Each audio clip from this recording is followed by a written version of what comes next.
Ray Charles. Here's a fucking guy blind, right? Not only did he have wives, he had like 8 girlfriends. You know, like. Yeah. You know, you would think a guy's blind, he wouldn't be able to like orchestrate that. Yeah. No, you know, he had like 3 girlfriends when he was married. So like, you know, he's got 4 girls that he's juggling in the fucking air. You know, one of them legal.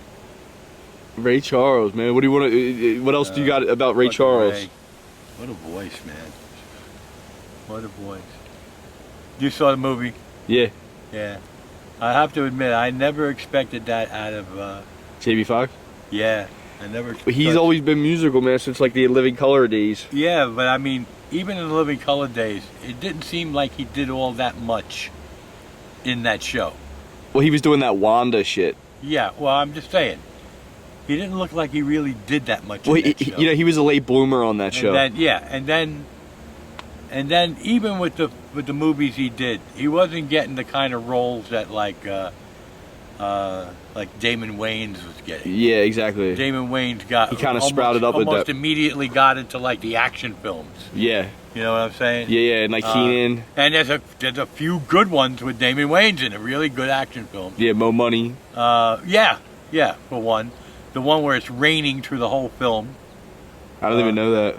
Is it that film? No, there's a couple of films like that. Okay, so the one with Steven Seagal, he's in, right, where they go into the Chinese apothecary. Okay, I haven't seen that. Chinese pharmacy, and Damon Wayans has a cold, and and Steven Seagal says to the Chinese guy in Chinese, "Give me the remedy for the cold," right? And he gives it to Damon Wayans, and he says, "Here, put that under your tongue, and it's powder. Put that under your tongue." He puts it in there. It tastes terrible. What is this stuff? He goes, "Powdered deer penis." And that's what solves you know, in the apothecary, that's what you take for a cold. And later on in the film, like 2 scenes go by, and now by the 3rd scene, he's like, they're about to get out of the car, and Damon Wayans like goes, "Hold on a second." And he puts some of it in his mouth, and Steven Seagal says, "I'm feeling better now, huh?" He said, "Shut up." Like, I put deer penis in my mouth. You know. I still say, you know. That film, it's raining through the whole film. Okay. Or it's like in between rainstorms, so everything is wet. Everything is wet. And if you ever saw the movie Seven, I don't think so. Maybe. about the 7 deadly sins, the murders that are done at 7 deadly sins. Okay. Sloth and gluttony and all this. They find a guy tied up in his apartment, gluttony, and all they've been feeding him is like SpaghettiOs, but in big cans of SpaghettiOs. And he's like fucking huge, and he's all wired together. And then there's a guy, Sloth, the guy that he left him in the bed for 5 years until he wasted away. Wow. And that's Sloth. Yeah, it was all these different murders. But in that movie, it's just rain and rain. Till the last scene where they're out on out on a prairie somewhere, and the last thing that the last deadly sin is anger. Well, I forget what they call it as a deadly sin, but it means anger, hate, anger. And the reason that happens because the killer cuts the head off of the detective's wife and leaves it in a box out there for him to find. And what happens is when he sees his wife's head in the box, he takes out his gun and he shoots the killer. And the killer planned that all the time to, you know, suicide by cop. You know, you see people do that, suicide by cop. And yeah, that's pretty good. That's got I forget who the white kid is. Might be. No, not him. I know whenever I watch Mo Money, I always think about that one scene where he's like, "Yum yum dim sum," and still to this day, I love fucking Chinese food like that. Yeah. I remember being in the Bronx with my girlfriend. Yeah, what's some really good Chinese spots that in Oh, the wow. Bronx? Wow, they're gone, most of them. Yeah, the Bronx have good shit though. When we used to go to the Chinese in the Bronx, so there was no like hole in the wall Chinese guys. It was a restaurant. Okay. So you went in, and there was like 2 waiters Yeah. taking care of the table all the time. You know, because you smoked cigarettes and everything. You could do everything. And they used to give you the menu. They used to have a list here and a list here. And the deal was one from column A, one from column B, $8.99. Well, like back then it was probably $6.99. All right. But then you could order a la carte, you know, separate things. Right? And my stupid girlfriend, this guy comes home from Vietnam, and she takes him to a Chinese restaurant. And this guy is like, these fucking gooks.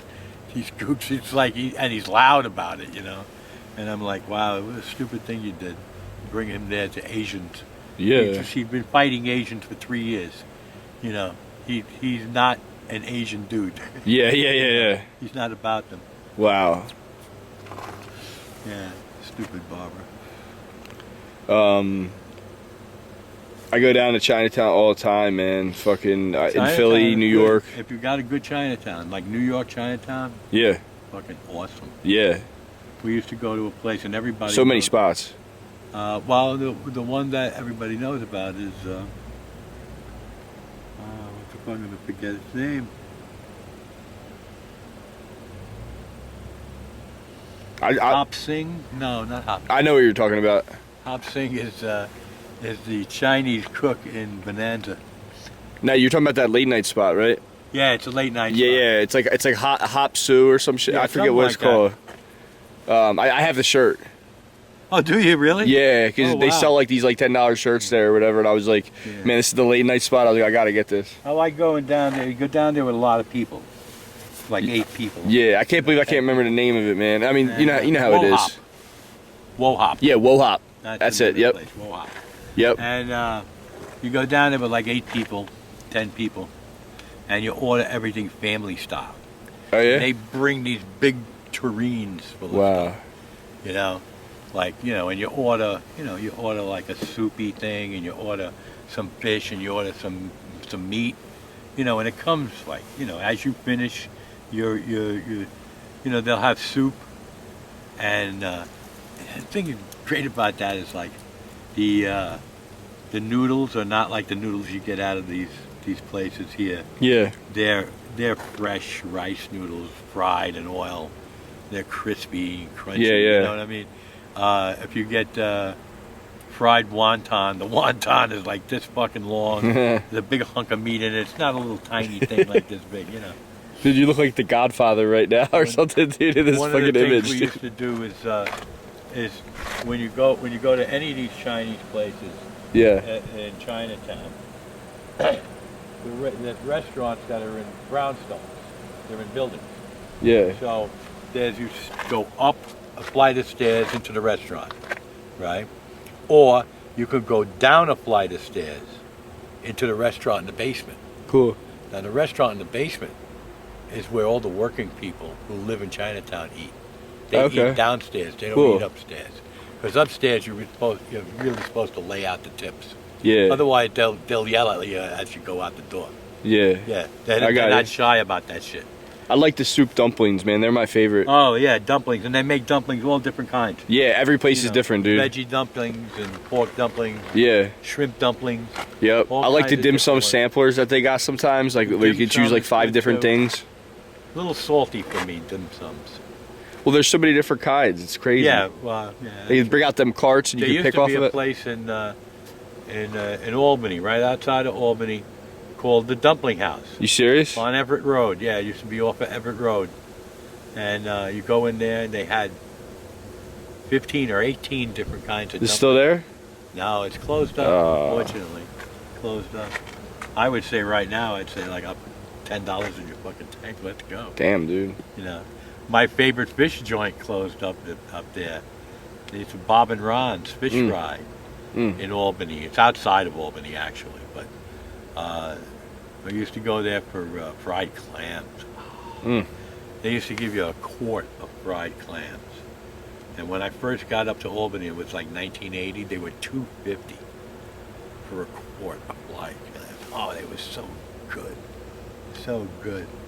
Every time I ever was in Albany, gotta stop at Bob and Ron's. There's no way I cannot stop at Bob and Ron's. And then I found out that you want to sit down, you can sit down on this. It's cool. The what is it? Mamoons in Albany. They're right on the corner of Lark and Central. But Mamoons, the original Mamoons that I know about, is in the Village on McDougal Street. And I was told they closed, but somebody told me not too long ago, someone who had been down in the city a little while back, said, no, Mamoons is fucking open. I wish the first time I ever went into Mamoons, the falafels in there were probably $1.25 or $1. And the last time I went in there, they were $2.50, which is pretty good price holding from 1971 on up, you know. But in Albany, you pay $5 for a falafel because they have a restaurant. It's like a real restaurant. Sit-down tables and everything. Mamoons is a little hole in the wall that it's always crowded because you can only stand like 5 people in a row in there, you know. And there's little booths, tiny little booths, and those booths are always occupied. Above that place was, what was above that place? The Olive Tree or something. You went up there, and that was Middle Eastern food too, but a different kind of Middle Eastern food. And all the tables were square, made out of slate, and on the table is a little cup with chalk. And you come in there and you order something, you just start drawing with the chalk on the table. Wow. You know, and some guys would be in there, they'd be actual artists. They'd be drawing some kind of beautiful artwork and stuff. And most of the time, they'll just come and they'll take a wet rag and they'll clean the table. You know, but if somebody does a nice enough artwork, they'll leave it on there for a while. Perry, I got a question for you, man. What do you think like the link is between like the Green and like, you know, Washington Square Park? It's just like this like kind of New York like park vibe. Well, people always like going into a park or under a tree. No, I mean, I had the Bronx Park growing up, and you know, a lot of times, you know, we get up in the neighborhood, I'd see a couple of friends of mine and stuff, and we wouldn't even discuss it. We would just start heading into the park. Right. You know, in the park. Natural place. Right. Yeah, it was in the park were a lot of secret places, and the river was there, and Get a little bit of freedom out there. And then there was little parks. Yeah, there was little parks where it had a fence around it, and had the swings and seesaws and shit and stuff like that. Some of them had like a water sprinkler in it in the summer. Some of them had like a little pooly sort of thing, like a wading pool. Yeah. You know, they all had sandboxes, big fucking sandboxes and shit. You know. We got some good parks out in Philly too, man. And it's like this weird thing because, you know, City Hall was where Occupy was, and that that kind of turned into like a park. And then, you know, they got Rittenhouse Square, which I don't really fuck with out there, just because the vibe in the city's a little weird. But like I noticed down at like Harmony back in the day, like you guys had kind of something going on there that was like, I don't know. It's like I don't want to say it was like the thing they had going on. It's like a drifter when, thing or when, something. When Tinker Street was open. All right, that bar was open, and even when it wasn't open as a bar, there was people sitting at the tables underneath the portico there. And that's what happened with Shawoo's. You know, there would be people who stationed themselves there. I did it. Yeah, home base kind of thing. Even when I didn't, even when I wasn't broken down there, most of the time when I was in town, I was parked in Shawoo's and sitting by the table or something. You know, bring me a soda or get something to eat or something. You know, I had to eat every day, so. And Shawoo's was all right. You know, you could order. You know. Yeah, they were laid back down there. Yeah, they were pretty laid back. As long as you were buying something to eat, and give them a little tip. Yeah, as long as you were being an asshole. Right, Yeah. You know, and they knew that I didn't really drink. Yeah. You know, most of these bars, they got to get that through their head. You know. Yeah. You know, you're not going to be making that kind of money on me. You know. I used to hang out there, but I didn't get onto I didn't get put up on game until later about like, you know, the lot thing. But you know, it was interesting because I used to see you guys doing it, and I'd be like, man, this is just kind of cool. That like a place like this it is was just open in that sense that Shawu wanted music there, and he wanted music every night. Yeah. You know. Yeah, he wanted the musicians to know that. Yeah. You know, I had to it's kind of like here. Like it's like, you know, I kind of what's the word I'm looking for here? I mingle here, and then they know when I'm around, and they're like, oh well, you know what, you can bring them up, you know. Right. Yeah. Well, you have a track record here. Yeah, track record. Yeah. But there's a little more snobby here. You think? Yeah. Than Shawu's? Oh yeah, certainly.